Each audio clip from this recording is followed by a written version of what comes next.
Egipto, una tierra de dioses y faraones, de riqueza incalculable y misterios que desafían el tiempo. En el corazón de esta civilización, una mujer emergió como un titán de la historia, una estratega implacable, una seductora astuta, una reina cuya vida fue más apasionante que cualquier leyenda. Su nombre, Cleopatra. Fue la última reina de Egipto, la última gran faraona, la última barrera entre Roma y la conquista total. Su historia es una mezcla de poder, traición, amor y guerra. Un relato que se convirtió en mito y que sigue fascinando al mundo hasta hoy. Cleopatra nació en el año 69 a.C., en Alejandría, la joya de Egipto, en el seno de la dinastía tolemaica, pero sus raíces no estaban en Egipto, sino en Macedonia, con un linaje que se remontaba al mismísimo Alejandro Magno. Su padre, Ptolomeo XII Auletes, era el faraón de Egipto, un gobernante conocido más por su amor por la música y el lujo que por sus habilidades políticas. Apodado el Flautista, pasó más tiempo tocando la flauta que dirigiendo un imperio. Su reinado estuvo marcado por deudas con Roma y luchas internas que debilitaron el poder de su dinastía. Pero si la identidad del padre de Cleopatra está clara, el origen de su madre es un misterio. Algunas fuentes sugieren que su madre fue Cleopatra VI Trifena, posiblemente una hermana o prima de Ptolomeo XII, manteniendo así la tradición incestuosa de la dinastía ptolemaica. Desde su infancia fue entrenada en las artes de la política, la diplomacia y el poder, pero lo que la hacía única no era solo su linaje, sino su inteligencia descomunal. A diferencia de otros de su dinastía, aprendió egipcio, arameo, latín y varias lenguas más, convirtiéndose en la primera de su familia en hablar el idioma de su pueblo. Pero el destino de Cleopatra no era vivir en la sombra. A los 18 años, su padre, Ptolomeo XII, murió, y en su testamento dejó su legado en manos de sus dos hijos mayores, Cleopatra VII, de 18 años, y Ptolomeo XIII, de apenas 10. Pero Egipto no era un reino que pudiera compartirse fácilmente, y Cleopatra lo sabía. Por tradición, los faraones tolemaicos seguían una práctica que para los griegos era extraña, pero para los egipcios, necesaria. Los hermanos reales se casaban entre sí para mantener la pureza de la dinastía. Así, Cleopatra VII y Ptolomeo XIII fueron declarados hermanos y esposos, cogobernantes del imperio egipcio. Pero Cleopatra nunca tuvo la intención de ser una reina a la sombra de un niño. Pronto, una guerra civil estalló entre ambos. Cleopatra fue expulsada de Alejandría y obligada a huir, pero no estaba dispuesta a perder su trono. Desde el inicio, Cleopatra tomó el control total del gobierno. No quería ser una reina consorte ni una figura decorativa. Se presentó como la única líder legítima de Egipto, dejando de lado incluso el nombre de su hermano en los documentos oficiales. Esto no fue bien recibido por la facción de consejeros y generales que rodeaban a Ptolomeo XIII, quienes veían a Cleopatra como una amenaza para su influencia sobre el joven rey. Entre los enemigos de Cleopatra, Potino, el consejero real, fue el más peligroso, junto con Aquilas, comandante del ejército, y Teódoto de Quíos, tutor de Ptolomeo XIII, comenzó a conspirar para deshacerse de la reina.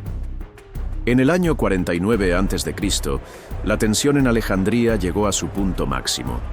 Potino y sus aliados lanzaron un golpe de estado contra Cleopatra, acusándola de querer usurpar el trono de su hermano. Con el apoyo del ejército, Cleopatra fue expulsada del palacio y forzada a huir de Alejandría. Cleopatra no se quedó de brazos cruzados. Desde el desierto oriental, reunió un ejército de mercenarios y tropas leales, preparándose para recuperar el trono. Mientras tanto, en Alejandría, Ptolomeo XIII y su consejo celebraban la aparente victoria, sin darse cuenta de que el destino de Egipto estaba a punto de cambiar para siempre. En su exilio, Cleopatra planeó un golpe maestro. Sabía que, en el tablero de la política, el poder no solo se conseguía con ejércitos, sino con alianzas. Y solo había un hombre capaz de devolverle el trono: Julio César, el general más poderoso de Roma. En el año 48 a.C., Roma está dividida por una guerra civil entre dos titanes, Julio César y Pompeyo. Cuando Pompeyo huye hacia Egipto buscando refugio, Ptolomeo XIII ve una oportunidad para ganarse el favor de César. Sin dudarlo, ordena su ejecución y, en un acto de arrogancia, le envía la cabeza de su rival al líder romano. Pero lo que Ptolomeo no entendía era que César no veía esto como un favor, sino como una ofensa imperdonable. Pompeyo no era solo su enemigo, sino un cónsul de Roma, y su asesinato sin juicio era una ofensa a la dignidad romana. César decidió quedarse en Egipto para resolver la disputa entre Ptolomeo XIII y Cleopatra. Pero Cleopatra, aún en el exilio, no podía presentarse ante César abiertamente. Sabía que su hermano y sus consejeros la matarían antes de que pudiera negociar con el general romano. Fue entonces cuando Cleopatra ideó una de las jugadas más audaces de la historia. En secreto, con la ayuda de su fiel sirviente Apolodoro de Sicilia, Cleopatra se introdujo en el palacio de Alejandría, y no lo hizo de cualquier manera. Según la leyenda, Cleopatra se hizo envolver en una alfombra, o en un saco de lino, según otras fuentes, y fue transportada hasta los aposentos de Julio César. Cuando Apolodoro desenrolló la tela, la joven reina emergió ante el conquistador romano con su característico carisma y una mirada que lo decía todo. Cleopatra no suplicó, negoció. No necesitaba pedir ayuda, pues le ofreció algo que César valoraba más que cualquier súplica: inteligencia, poder y una reina dispuesta a gobernar Egipto bajo la influencia de Roma. Julio César no era un hombre fácil de impresionar, pero Cleopatra no era una mujer común. Su audacia, su astucia y su ambición cautivaron al líder romano. Y en ese momento se selló una de las alianzas más legendarias de la historia. La llegada de César desató una guerra civil en Egipto. Las tropas romanas, junto con los leales a Cleopatra, se enfrentaron a los ejércitos de Ptolomeo XIII y su consejero Potino. Durante la batalla, se produjo uno de los mayores desastres culturales de la historia. La biblioteca de Alejandría fue incendiada.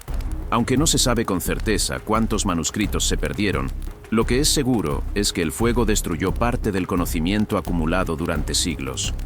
En medio del conflicto, Ptolomeo XIII intentó huir por el Nilo, pero el destino ya había dictado su final. Durante su escape, su barco se hundió y su cuerpo fue arrastrado por la corriente, desapareciendo para siempre en las aguas del gran río. Con la muerte de su hermano, Cleopatra recuperó su trono, pero esta vez no lo compartiría con nadie. Para asegurar su posición, se casó con su otro hermano menor, Ptolomeo XIV. Pero todos sabían que el verdadero gobernante de Egipto era solo uno: Cleopatra. Lo que comenzó como una alianza estratégica, pronto se convirtió en algo más. Cleopatra y Julio César compartían una ambición feroz, una inteligencia superior y una sed insaciable de poder. Para ambos, esta unión no era solo política, era una jugada maestra en el tablero del destino. De esta unión nació un hijo, Ptolomeo XV Filopator Filométor César, conocido como Cesarión, el niño que Cleopatra esperaba que un día heredara no solo Egipto, sino también Roma. Pero Roma no estaba lista para aceptar a Cleopatra. Los senadores veían con horror la posibilidad de que una reina extranjera tuviera influencia sobre su líder. Y pronto, el destino de César quedaría sellado. Julio César estaba cruzando una línea que nadie antes había osado pisar. Cleopatra no solo compartía su lecho, compartía su ambición. Si César la reconocía como su esposa y a Cesarión como su sucesor, ¿qué pasaría con Roma? El horror se convirtió en acción. Para los senadores, había una sola solución. Julio César debía morir antes de que Roma se convirtiera en un reino. Y así, en los pasillos oscuros del poder, se tejió el plan que acabaría con el hombre más grande de Roma. Con la muerte de César en el 44 a.C., Cleopatra vio su mundo derrumbarse. Había apostado todo por él, y ahora estaba sola. Pero si los romanos creían que Cleopatra se rendiría, no conocían a la reina del Nilo. Julio César cae muerto en el Senado, Traicionado por sus propios aliados, sus asesinos, liderados por Bruto y Casio, creen que han salvado la República, pero han subestimado a su heredero. Octavio, quien nació en una familia aristocrática, pero su verdadero ascenso comenzó con la muerte de su tío abuelo, Julio César. Lo que pocos sabían era que, en su testamento, César lo había adoptado como su hijo y heredero. Pero Octavio no era el único que reclamaba el legado de César. Marco Antonio, su general más leal, esperaba heredar el poder absoluto. En el año 41 a.C., Roma está sumida en el caos tras el asesinato de Julio César. En el poder, un nuevo triunvirato ha surgido, y entre ellos, un hombre que ya era una leyenda en el campo de batalla, Marco Antonio, quien ahora era gobernante de las provincias orientales de Roma, necesitaba el apoyo de Egipto para financiar sus campañas militares. Por ello, convocó a Cleopatra a la ciudad de Tarso. Pero Cleopatra no acudió como una súbdita, sino como una diosa. Vestida como Afrodita, la diosa del amor, hizo su entrada en un barco majestuoso, perfumado con esencias que, según las crónicas, podían percibirse desde la orilla. Marco Antonio quedó fascinado al instante. Cleopatra no solo era hermosa, sino inteligente, audaz y astuta. Desde ese momento, su destino quedó sellado. Lo que comenzó como una alianza política, pronto se convirtió en una de las historias de amor más apasionadas y peligrosas del mundo antiguo. Marco Antonio no era como Julio César. No era calculador ni reservado. Era un guerrero, un hombre impulsivo, apasionado y adicto a los placeres de la vida. Y Cleopatra, con su inteligencia y carisma, lo llevó aún más lejos. Juntos, se entregaron a una vida de lujo, celebraciones y extravagancia. Pero su amor no solo era de fiestas y excesos, era una alianza de poder. Cleopatra le dio a Marco Antonio riqueza, barcos y soldados para su guerra contra Octavio, el heredero de César. A cambio, Marco Antonio le entregó el control de territorios romanos en Oriente, elevando a Egipto a su máximo esplendor. De la unión entre Cleopatra y Marco Antonio, nacieron 3 hijos que, por derecho, estaban destinados a gobernar un imperio: Alejandro Helios, Cleopatra Selene II y Ptolomeo Filadelfo. Marco Antonio no solo los reconoció como suyos, sino que les concedió reinos enteros. En la legendaria ceremonia de las donaciones de Alejandría, los niños fueron proclamados gobernantes de Egipto, Libia, Armenia y otras regiones orientales. Para Roma, esto fue la gota que colmó el vaso. Octavio no podía permitir que una dinastía egipcia romana creciera y desafiara su poder, y fue la excusa perfecta para declarar la guerra, acusándolos de querer dividir el imperio, en el año 32 a.C. La tensión entre Marco Antonio, Cleopatra y Octavio ha alcanzado su punto de quiebre. Durante años, Marco Antonio gobernó las provincias orientales de Roma desde Alejandría, entregándole riquezas y territorios a Cleopatra. Para Octavio, esto no era solo una traición, era un desafío directo a su poder. Pero Octavio no podía declarar la guerra a Marco Antonio sin una excusa sólida, y la encontró en un golpe maestro de propaganda. Octavio presentó al Senado el testamento de Marco Antonio, supuestamente robado de la casa de las Vestales. En él, Antonio pedía ser enterrado en Egipto, no en Roma, y confirmaba la entrega de tierras a los hijos de Cleopatra. Para Roma, esto era imperdonable. No era solo una traición política, era una rendición de Roma a una reina extranjera. Octavio utilizó esto para convencer al Senado de que Marco Antonio había caído bajo el hechizo de Cleopatra y ya no era un verdadero romano. Con esto, la guerra se hizo inevitable. Octavio no declaró la guerra a Marco Antonio directamente, sino a Cleopatra. Sabía que, al atacar a la reina, haría que Antonio eligiera entre Roma y Egipto. El 2 de septiembre del año 31 a.C. En las costas de Axio, en Grecia, el destino de Roma y Egipto estaba por decidirse. De un lado, las flotas combinadas de Marco Antonio y Cleopatra, con más de 500 barcos y 60.000 soldados. Del otro, las fuerzas de Octavio, comandadas por su brillante almirante Agripa, con 400 barcos y 80.000 hombres. Marco Antonio y Cleopatra habían apostado todo en esta batalla, pero Octavio y Agripa habían sido más astutos.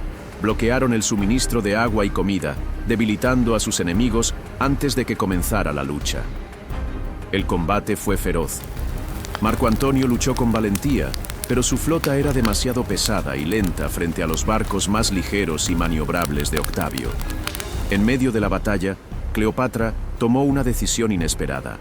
Con 60 de sus barcos, huyó del combate y puso rumbo a Egipto. Nadie sabe con certeza si fue una estrategia planeada o un acto de desesperación. Pero Marco Antonio, al ver partir la nave de Cleopatra, perdió toda esperanza. En un acto impulsivo, Marco Antonio abandonó la batalla y partió tras Cleopatra, dejando a su flota sin liderazgo. Sin su comandante, sus hombres fueron masacrados. Octavio había vencido. Marco Antonio y Cleopatra habían perdido la guerra antes de que terminara.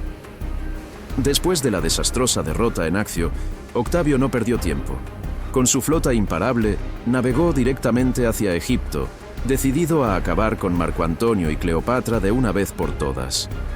Marco Antonio intentó organizar una última defensa, pero su ejército lo traicionó. Desmoralizados tras la derrota, sus tropas comenzaron a desertar o a rendirse a Octavio sin luchar. Viéndose derrotado y abandonado, Marco Antonio recibió un mensaje que lo destrozó. Le informaron que Cleopatra se había suicidado. Desesperado y sin propósito, Marco Antonio decidió seguir el mismo destino que su reina. Con el honor destruido y su ejército perdido, se hundió su propia espada en el abdomen. Pero la noticia era falsa. Cleopatra seguía viva. Sus seguidores la habían ocultado en su mausoleo, esperando negociar su destino con Octavio. Agonizando, Marco Antonio fue llevado hasta Cleopatra. Con su último aliento, murió en los brazos de la mujer que lo había llevado a la gloria y a la ruina. Con Marco Antonio muerto, Cleopatra quedó sola ante su enemigo final, Octavio. Pero él no quería matarla, quería exhibirla como un trofeo en Roma, llevándola encadenada en su desfile de triunfo. Sin embargo, Cleopatra no permitiría que la convirtieran en un espectáculo. No sería el botín de guerra de Roma. Cleopatra tomó la decisión más trascendental de su vida. Según la leyenda, ordenó que un áspid, una serpiente venenosa, fuera llevado a su aposento. El veneno del áspid era rápido y letal. Cleopatra se dejó morder, aceptando su destino con la dignidad de una reina. Cuando Octavio llegó, era demasiado tarde. Cleopatra, la última reina de Egipto, había elegido su propio final. Con Cleopatra muerta y Marco Antonio derrotado, Egipto cayó en manos de Roma. Octavio anexó Egipto como una provincia imperial y en el año 27 a.C. adoptó un nuevo título, Augusto, el primer emperador de Roma. Así terminó la dinastía de los faraones. Con Cleopatra murió el último vestigio de un imperio que había dominado el mundo antiguo durante 3000 años. Roma conquistó Egipto, pero nunca pudo conquistar a Cleopatra. Con su muerte, el mundo antiguo cambió para siempre. Egipto, el reino de los dioses y los faraones, se convirtió en una simple provincia romana. Pero aunque Roma se alzó con el poder, el espíritu de Cleopatra jamás se extinguió. Fue una reina, una estratega, una amante y una guerrera, pero sobre todo fue un símbolo, porque Cleopatra no pertenece al pasado, sino a la eternidad. Cleopatra, la última reina de Egipto.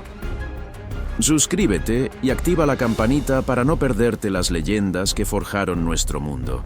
Y si te gustó esta historia, déjanos un like y comparte para que más personas descubran el pasado como nunca antes. ¿A quién quieres conocer en el próximo video? Déjanos tu comentario y dinos qué historia quieres ver en Crónicas del Antiguo Mundo.